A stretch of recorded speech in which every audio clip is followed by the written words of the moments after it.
ગણપતિ દાદા આવ્યા અને ઘણી બધી ખુશીઓ લાવ્યા। 5 દિવસ ક્યાં વીતી ગયા એન્ડ એમના વિસર્જનનો ટાઈમ આવી ગયો, ખબર જ ના પડી અમને। આજે હું થઈ ગઈ હતી રેડી, કેમ કે આજે અમારા ઘરે ગણપતિ દાદાનો 5મો દિવસ હતો એન્ડ આજ 5મા દિવસે અમે લોકો કરી રહ્યા હતા ગણપતિ દાદાનું વિસર્જન। તો એના વિસર્જન માટે અમે તૈયારીઓ કરી, પહેલાં આરતી કરી, આરતી કર્યા બાદ ગણપતિ દાદાને પ્રસાદી ધરાવી। પ્રસાદીમાં એમના ફેવરેટ મોદક હતા એન્ડ અહીંયા અમે લોકો બસ થાળ ગઈ રહ્યા હતા એમના નામનો। પછી અહીંયા અમે બધાએ જયકારો કર્યો।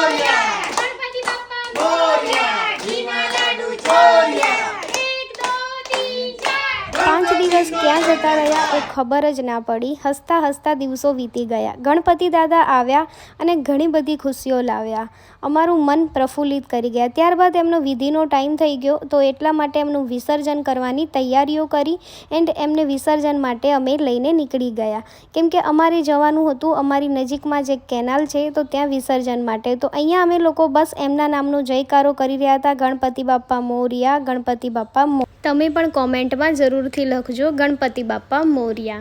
ત્યારબાદ અમે લોકો આવી ગયા કેનાલે ગણપતિ દાદાનું વિસર્જન કરવા માટે। અહીંયા આ ભાઈને રાખેલા હતા વિસર્જન માટે, કેમ કે અહીંયા ઘણી બધી પ્રોબ્લેમો બને છે, ઘણા બધા લોકોના મૃત્યુ પણ થતા હોય છે આ વિસર્જન ટાઈમે, તો એટલા માટે સ્પેશિયલ આ માણસને રાખેલો છે। તો જય ગણપતિ દાદા, આવતા વર્ષે વહેલા